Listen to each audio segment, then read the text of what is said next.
les kampungs à droite et à gauche de la route. Sur la route de l'aéroport, d'ordinaire si fréquentée, nous nous dirigeons sous escorte militaire vers un hôtel où sont regroupés tous les journalistes.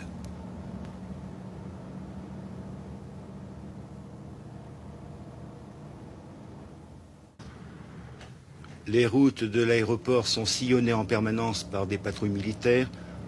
Sur les bas-côtés de la route, les autobus, des voitures, de nombreuses voitures, sont laissées abandonnées. Elles ont été incendiées par les émeutiers. Pendant le couvre-feu. Mais l'armée a des ordres très stricts. Certains régiments qui viennent de Bornéo sont composés de gens.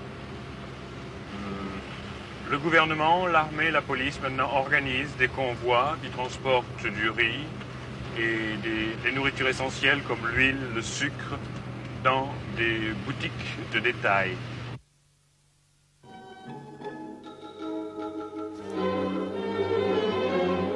Voici le visage sinistre de Singapour, les émeutes.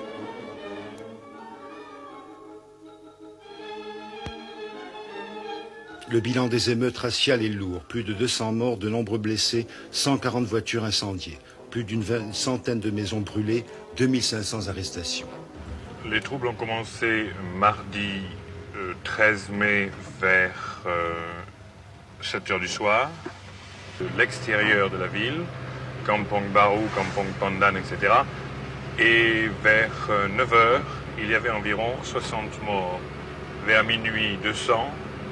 Et le lendemain, 14 mai, la presse anglaise pouvait dire qu'il y avait environ 5 à 600 morts dans la ville. Et ces victimes appartenaient à la communauté chinoise ou bien à la communauté malaise? Mélangés. Il y avait des Chinois et des Malais, mais une grosse majorité de Chinois. En principe, ce sont des Chinois qui sont tués. Ce sont des Chinois qui ont été tués dans... Et comment expliquer cela?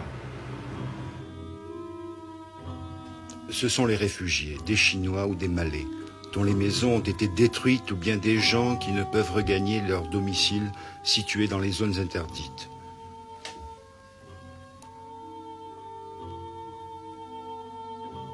Un Français habitant la Malaisie depuis 23 ans nous explique maintenant comment le passé éclaire le présent.